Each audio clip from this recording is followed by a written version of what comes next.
네, 안녕하십니까. 2021년 5월 24일 우표입니다. 오늘 아침에 픽한 종목은 LG 디스플레이고요. 결론적으로 LG 디스플레이는 더 바랄 것이 없는 호황이라는 레포트가 하이투자에서 나왔고, 주가 추세상 하단 디스카운트 추세선에서 반등 기회를 엿보고 있다는 내용을 말씀드리고 싶습니다. 투자 아이디어입니다. OLED계 글로벌 상도마차. 일단 중국은 별로 제외하고 싶어요. 그리고 앞으로도 더욱더 수요가 증가가 기대될 산업 필수제로 이 두 가지의 투자 아이디어를 뽑았습니다. 바이포인트 그리고 셀 메소드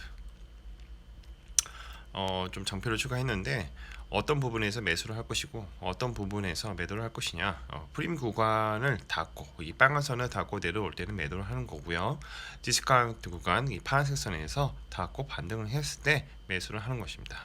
차후에 동일한 패턴이 나오면 대응을 하는 거고, 손절은 언제 손절을 하느냐, 매수 하단 디스카운트 파란색 선을 다시 뚫고 내려갔을 때 일단 손절하고 보는 겁니다.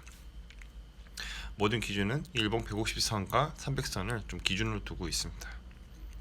자, 이걸 바탕으로 해서 바이포인트, 셀포인트 하단 디스카운트에서 반등을 기회를 엿보고 있다. 그리고 큰 문제가 없다면 지속적인 우상향 회복을 기대한다는 건데요. 현재 주가 아침에 조금 올랐습니다만 지금도 살만한 가격이다라는 것을 말씀드리고 싶어요. 그래서 이제 파란색 선에서 닿고 올라가는 부분이니 매수를 해서 손절선 잡고 기다리면 우상향을 할 것으로 보고 있습니다. LG 디스플레이 같은 경우에는 다음과 같은 레포트가 있는데요. 2분기 실적 대폭 상회하면서 전분기 대비 뚜렷한 성장세로 나타날 것을 전망한다. 그래서 목표 주가가 36,000원으로 유지를 하고 있다는 내용이 있고요. 20년 매출액이 영업이익이 2조 8,180억 원 정도 생각하고 있다는 거죠. 자, 왜 이렇게 나왔느냐? 비대면 환경에서 따른 TV 그리고 IT 패널 수요 호조세, DDI, 글라스, PMI 등 주요 핵심 부품 공급 부족 사태로 인한 LCD TV 패널 가격에 가파른 상승세가 지속되고 있다. 그리고 특히 2분기부터는 OLED TV 패널 가격을 평균 10% 가량 인상 조치한 것으로 파악된다라는 내용이고요. 그리고 동사의 OLED TV 패널 수요가 더욱더 증가될 수 있다는 것을 의미한다라는 내용이 있습니다. 자, 제일 중요한 게 POLED 부분에서 하반기에 아이폰 신제품 출시 효과로 손익 개선폭이 뚜렷하게 올라갈 전망이다라는 내용입니다. 자, 뭐 하는 회사인가? 다 알고 있죠. 디스플레이 만드는 회사입니다. 근데 한 가지 여기서 첨언을 좀 더 하고 싶은 게 LG 디스플레이에서 칩을 공급하는 회사가 있습니다. 실리콘 웍스라는 회사죠. LG 디스플레이 매출이 올라가면 당연히 실리콘 웍스의 매출도 올라갑니다.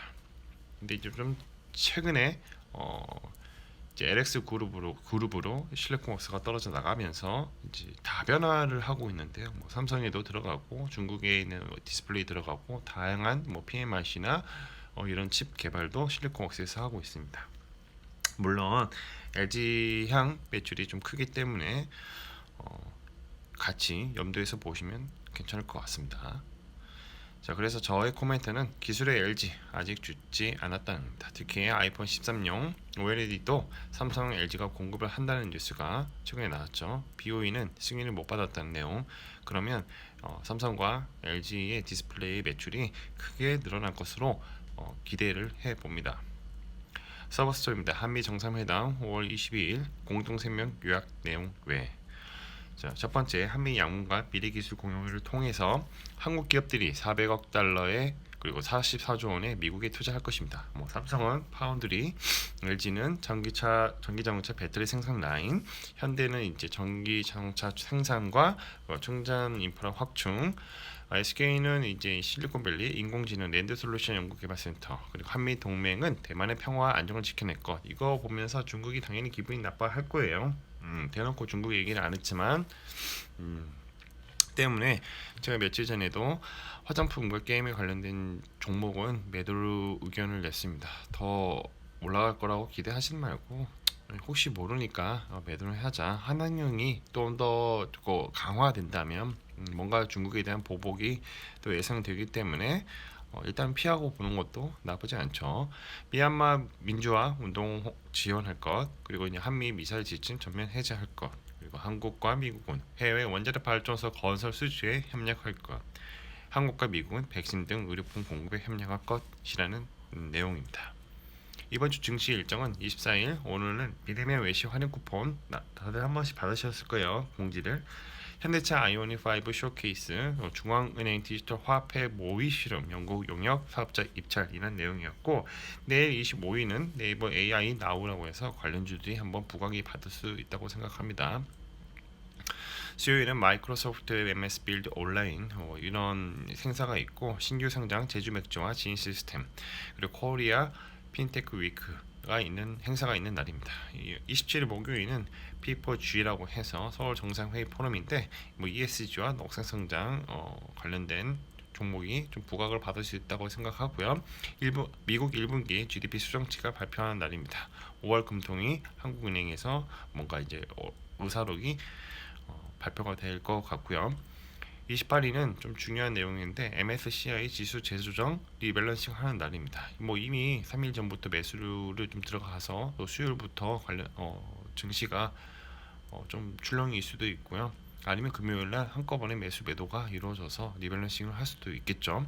자, 그리고 제주항공 인천 사이판 노선 운영 재개라는 뉴스가 있습니다. 마무리하겠습니다. 가격은 어떻게 결정되는가? 수요와 공급의 법칙을 따른다.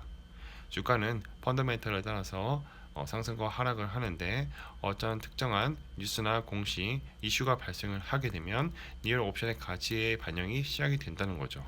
이때 주가는 계단식으로 상승하게 되고 상승함에 따라서 주가는 가속화 현상이 발생을 합니다. 이때 리얼 옵션의 가치가 최대치가 반영이 되었을 때 가격이 바뀌었으면 사람들의 생각이 바뀌겠죠. 그러면 누군가는 매수할 것이고 누군가는 매도할 것입니다. 결국 시간이 지나면 주가의 흐름은 원래 펀더멘털로 다시 수렴하게 됩니다. 이를 리얼 옵션 만기라고 합니다. 전제 조건입니다. 모든 가격은 시간에 종속되어 있고요. 이 세상은 영원한 것은 없습니다. 역사는 반복됩니다. 자, 오늘은 LG 디스플레이에 대해서 말씀드려봤고요. 더 바랄 거 없는 호황 하이투자증권에서 레포트가 나왔고, 주가 추세상 하단 디스카운트 추세선에서 반등 기회를 레포트하는 내용입니다. 컨텐츠가 좋았다면 구독과 좋아요, 알람 설정 부탁드립니다. 오늘도 감사드립니다.